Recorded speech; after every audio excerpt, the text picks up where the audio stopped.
अस्सलामु अलैकुम रहमतुल्लाहि व बरकातुहू। मैं मोहम्मद हुसैनी हूँ और ये मेरा वीडियो जर्नल रहेगा।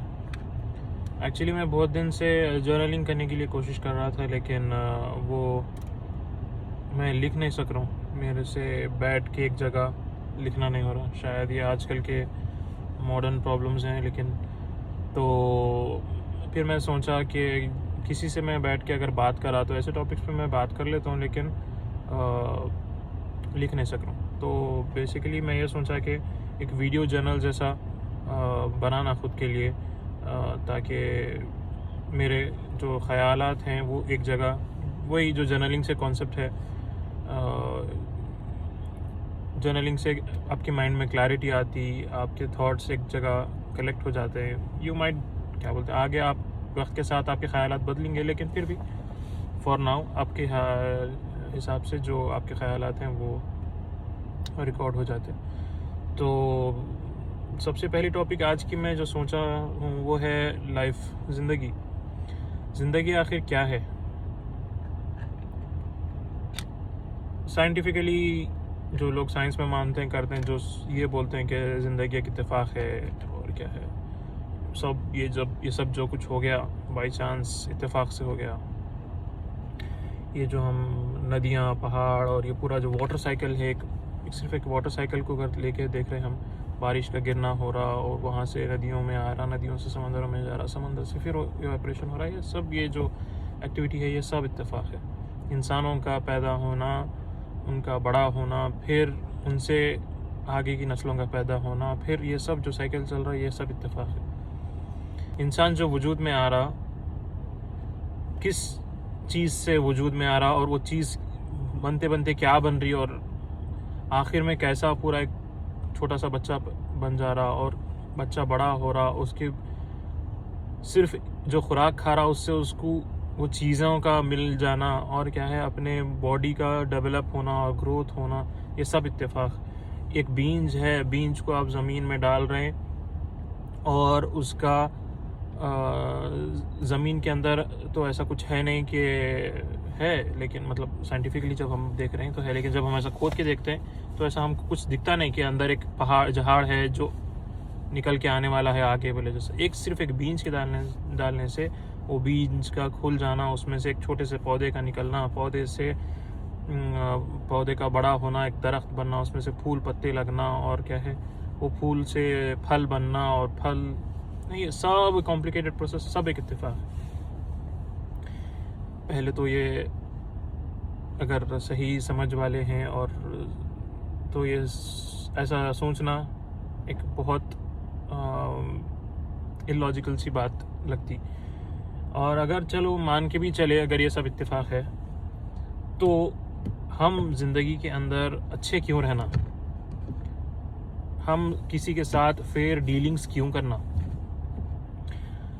आज किसी के पास अगर सुपर पावर है और क्या है पॉलिटिकल पावर और क्या है सब कुछ है, तो उन्हें कुछ भी कर सकते हैं।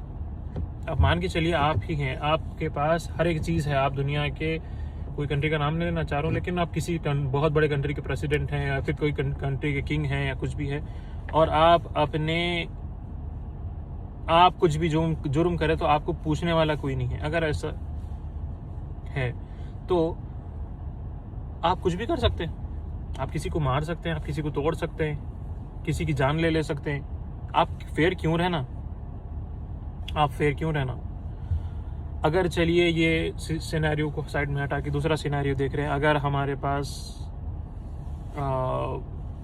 सूरज बहुत ज़्यादा, खैर अगर हमारे पास पैसे नहीं हैं तो चोरी करके पैसे क्यों नहीं ले लेना, किसी के हक मार के पैसे क्यों नहीं ले लेना। कोई अब हमारे पास अमानत रखे तो अमानत में ख़यानत क्यों नहीं करना। और ये सारी चीज़ें क्यों, मतलब क्या सेंस है। आगे उन्हें हमारे पर पुकार लेंगे, पूछेंगे, पुलिस कंप्लेंट करेंगे, सब मिलके क्या कर सकते हैं। एक बार इत्तेफाकन मेरा क्या है कुछ चोरी हो गया था, तो वो सीसीटीवी फुटेज से निकाल के करके पुलिस वालों को हेल्प करे, देखिए ऐसा ऐसा है, ये चोर है, ये दिखने में ऐसा है, ऐसा ऐसा, उन्हें चोरी करा, आप उसको पकड़िए। तो उन्हें बोले हाँ हम ये कभी कभी दिखता रहता, हम इसको पकड़ ले सकते हैं। पकड़ लेने के बाद आप क्या करना चाह रहे हैं इससे बोल के पूछे। उन्होंने बोले आपकी जो प्रॉपर्टी है वो तो उन्होंने अब तक रखे नहीं होंगे, बेच दिए होंगे, कुछ भी करे होंगे, तो आपको वो चीज़ वापस तो नहीं मिलती। आप इनके ऊपर चार्जेस प्रेस करके इनको वो करना चाह रहे हैं क्या, क्या बोलते हैं, कुछ भी। अगर पकड़े गया तो हम उसको प्रेस चार्ज करके वो करके डाल सकते थे। अगर मैं बोला नहीं मेरे को ज़रूरत नहीं है, मेरे को अगर मेरी प्रॉपर्टी नहीं मिल रही तो मेरे को इससे कुछ भी वो नहीं है, क्या बोलते हैं, किसी मजबूरी में कराऊंगा, वो जो भी है, खैर वो एक अलग टॉपिक है, फिर कभी बात कर सकते हैं कि ऐसा मैं क्यों करा कि। खैर तो बोलना ये चाह रहा हूँ कि अगर बच गया चोर तो उसको पकड़ने वाला कुछ भी नहीं है। अगर मैं मेरे जैसा है, मैं छोड़ भी दिया, अरे जान दो चलो बोले, तो क्या उसका वो चोरी करना सही था? नहीं था। तो ऐसा ये एक एग्जाम्पल नहीं, खैर कोई भी एग्जाम्पल ले लो आप, तो फेयर डीलिंग्स करना क्यों इम्पोर्टेंट है। अगर ये ज़िंदगी के बाद कोई ज़िंदगी नहीं है, अगर हमारे ये जो भी हमारे अमाल रहेंगे, हमारे जो भी हम काम करेंगे, अगर उसका हिसाब नहीं है तो फिर कुछ भी कर सकता है इंसान। फेयर रहने का कोई प्रॉपर रीज़न नहीं है। तो खैर मुख्तसर कलाम ये है कि ये ज़िंदगी इत्तेफाक नहीं हो सकती। खैर आप भी अगर कोई और भी सुन रहे हैं इसको, तो इस बारे में ज़्यादा अगर सोचेंगे, फ़िक्र करेंगे, तो आप भी यही नतीजे पे पहुंचेंगे। मैं शायद एग्जांपल्स बराबर नहीं दे सक रहा हूँ, या फिर मेरे बताने का तरीका बराबर नहीं है, या जो भी, तो लेकिन एक यही नतीजे पे पहुंचेंगे कि आप ये शायद इत्तेफाक नहीं है, कुछ ना कुछ रीज़न है, कोई ना कोई हमको पैदा करा, कुछ ना कुछ तो है। तो चलिए, कोई हमको पैदा करा तो अब हम उसको फ़िलहाल के लिए ये नाम दे के चलेंगे कि कोई सुप्रीम बीइंग है, कोई बड़ी ताकत है जो हमको पैदा करी। तो ऐसे ही पैदा करी, चुप, किसी मकसद से पैदा करते हैं कोई भी। अब देखो कोई भी चीज़ है, अब जैसा कि ये मेरा फ़ोन है, ये मेरा फ़ोन है, इसको किसी मकसद से बनाए, इसको ये मकसद से बनाए कि हम इससे फ़ोन पे बात कर सकना, इससे हम फ़ोटोज़ ले सकना, इससे हम कुछ भी ब्राउजिंग कर सकना, कुछ भी करना है, किसी एक मकसद से बनाए। अगर ये फ़ोन मेरा ये मकसद पूरा नहीं कर रहा, अगर मैं फ़ोन लगाया, फ़ोन पे बात नहीं हो सक रही, अगर मैं फ़ोटोज़ इससे नहीं ले सक रहा, तो क्या मैं ये फ़ोन को जतन करके इसको वही इंपॉर्टेंस दे के रखूँगा? नहीं रख दूँ। रोज़ लेके जेब में जैसा आज मैं फिर रहा हूँ वैसा उसको नहीं फिरता हूँ। तो क्या करता हूँ? डिस्कार्ड कर देता हूँ, दूसरा ले लेता हूँ, क्योंकि ना अपने मकसद पे पूरा नहीं उतर रहा। तो वैसे ही हर एक चीज़ का एक मकसद रहता, तो वो चीज़ का वो मकसद पहचानना बहुत ज़रूरी है। अब इंसान की ज़िंदगी है, किसी मकसद से उसको बनाया गया इंसान को। अब वो ज़िंदगी का क्या मकसद है, वो इंसान को जानना बहुत ज़रूरी है। क्यों? क्योंकि इंसान के पास एक फ्री विल है, एक दिमाग है, एक सोचने की एक कैपेसिटी है। जानवरों के पास वो नहीं है। उन्होंने क्या करते हैं, पैदा होते हैं, घास खाते हैं, चरते हैं, बच्चे पैदा करते हैं, बच्चे उनके बड़े होते हैं, उन्हें मर जाते हैं। ये उनकी ज़िंदगी है, उनके पास दिमाग नहीं है। तो इंसान के पास दिमाग है। दुनिया के अंदर इतने सारे चीज़ें हम पैदा करें, फ़ोन बनाए, कंप्यूटर बनाए, घर बनाए, जहाज़ बनाए, और पता नहीं क्या कुछ बनाए, गाड़ियाँ बनाए। तो इंसान को अपना मकसद पहचानना बहुत ज़रूरी है, क्योंकि कोई भी चीज़ जब मिलती है, बोलते ना, with great power comes great responsibility. तो वैसे ही हमारा जो ये पावर है हमारे पास, उसके साथ एक रिस्पॉन्सिबिलिटी भी रहती। अगर कुछ नेमत दी गई है, उसका सवाल भी होगा। तो क्या होंगी हमारी जिम्मेदारी, हमारी क्या बोलते हैं, मकसद क्या होगा? अब देखो, आप सारे रिलीजन्स के अंदर क्या बोलते हैं, एक ये पॉइंट निकल के आता है कि ये लाइफ इज़ अ टेस्ट। ये लाइफ के अंदर आप अच्छा करो, इसका बदल आपको आफ्टर लाइफ में मिलेगा। तो ये बात थोड़ी लॉजिकल है। आप यहाँ पे कुछ अच्छा करेंगे तो आपको आफ्टर लाइफ में इसका बदला मिलेगा। आप यहाँ पे एक मर्डर करें तो आपको उसकी सज़ा वहाँ पे मिलेंगी। आप 100 लोगों का खून कर दिया यहाँ पे, तो आपको सज़ा हुई भी तो कितनी हो सकती? सिर्फ एक आपको सज़ा मौत दे देंगे उन्होंने। सिर्फ एक इंसान, एक खून का बदला मिला आपको। 100 खून का बदला कहाँ मिला? तो वो चीज़ क़यामत के अंदर, आखिरत में, आफ्टर लाइफ में पूरी हो सकती नहीं। तो हर कॉन्सेप्ट के अंदर जन्नत, दोज़ख, और क्या है, हेवन, हेल, स्वर्ग, नर्क, ये सब के अंदर कॉन्सेप्ट है। तो क्या है, आप कुछ अच्छा कर रहे हैं तो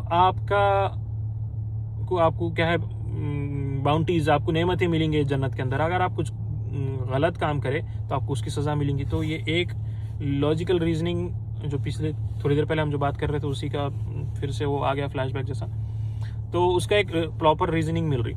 ज़िंदगी का मकसद क्या होगा फिर, अब यहाँ पर है कि क्या करना होगा। तो जैसा कि हमारे को वो हुआ, पहले तो फेयर डीलिंग्स हैं। फेयर डीलिंग्स भी आप एक उसूल बनेंगे कि ऐसा ऐसा करो, गाड़ी को आप चलाओ 30 किलोमीटर पर आवर। मैं बोलता हूँ मैं कहीं को सुनो तुम्हारी नहीं, तो ये जो बनाने वाले हैं उन्होंने डिसाइड करे, ये रोड जो बना है उन्होंने डिसाइड करे कि ये रोड के ऊपर आप 30 किलोमीटर पर आवर की स्पीड चलाए तो आपको सेफ्टी रहेंगी। ये डिज़ाइन रोड इसके वास्ते डिज़ाइन की हुई है। तो बोलने का मकसद ये है कि बनाने वाले को मकसद मालूम रहता, तो बनाने वाला मकसद हमारे तक पहुंचाना तो हमारे को मालूम होता।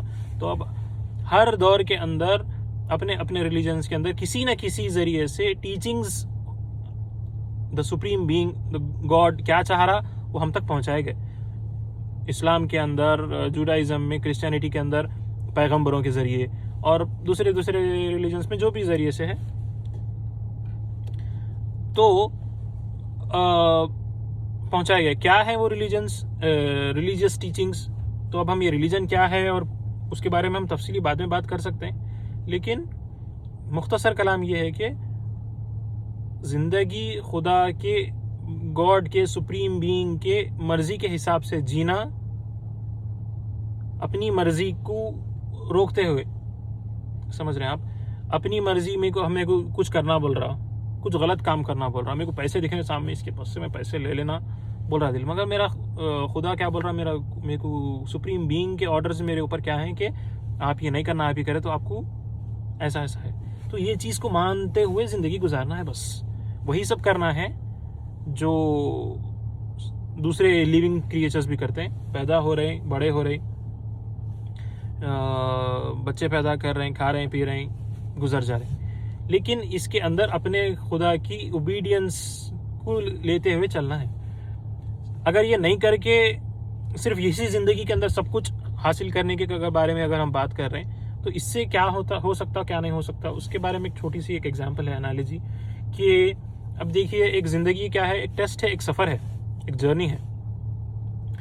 अब एग्जांपल हमारे पास कुछ, अब एग्जांपल एक इंटरनेशनल स्टूडेंट है इंडिया से या फिर कोई भी अपनी अपनी कंट्री से यहाँ पर आ रहा, कहाँ पे आ रहा, यूएस आ रहा, कनाडा आ रहा, जहाँ पे भी पढ़ने आजकल बच्चे जा रहे हैं। तो उनकी फ़िलहाल मंजिल क्या है, जहाँ पे उन्होंने पढ़ने जा रहे हैं वहाँ पे जाकर उनको अपनी फ़ीस भरना है और ये सब खर्चे हैं जो भी है उनको अपनी प्रिपरेशन करना है। यहाँ पर आने के बाद उनको क्या क्या लगेगा उनको उसके वास्ते प्रिपरेशन करना है। लेकिन उन्होंने बोलेंगे अब मेरे को आते वक्त क्या है, मेरे पेरेंट्स मेरे को क्या है $10,000 दे के भेज रहे हैं, तो मैं क्या बोलूँगा, मैं आ तो $1,000 की टिकट में भी आ सकता हूँ, लेकिन मैं क्या करूँगा, बिजनेस क्लास 2,500 पे को, चलो एग्जाम्पल ले रहे हैं तो एग्जैजरेटेड एग्जाम्पल लेंगे कि फर्स्ट क्लास में आता हूँ मैं, $5,000 की टिकट है, $5,000 की टिकट लेके ख़रीद लिया मैं, और बेहतरीन आते वक्त पूरा अपना सफ़र जो है आरामदायक बेहतरीन सो के गुजार के आ रहा हूँ, मतलब पूरी सहूलत का इंतज़ाम कर लिया मैं सफ़र के लिए। लेकिन वो 5,000 का इस्तेमाल वहाँ पे कर लेना और बाकी के सारे जो भी पैसे रहे अगर मैं वहाँ पे सफ़र में ख़र्च कर लिया, तो अगर आगे की तैयारी नहीं करा तो यहाँ पे आने के बाद क्या होता, यहाँ पे आने के बाद मैं सफ़र करता हूँ, क्योंकि जो पैसे किसी मकसद के लिए थे वो मकसद को मैं अपने दूसरी चीज़ों के लिए इस्तेमाल कर लिया।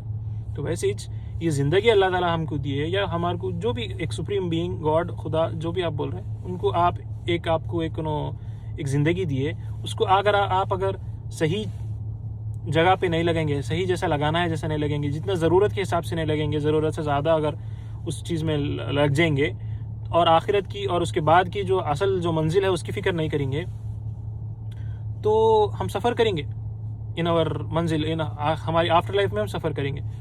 तो सफ़र को सफ़र जैसा गुजारना है। अब मेक आवर लाइफ कंफर्टेबल, अच्छे से अच्छा सफ़र करो आप, लेकिन आखिरत का सोचते हुए, आखिरत को आफ्टर लाइफ को कॉम्प्रोमाइज़ करते हुए जर्नी को खूबसूरत या आरामदायक नहीं बना लेना।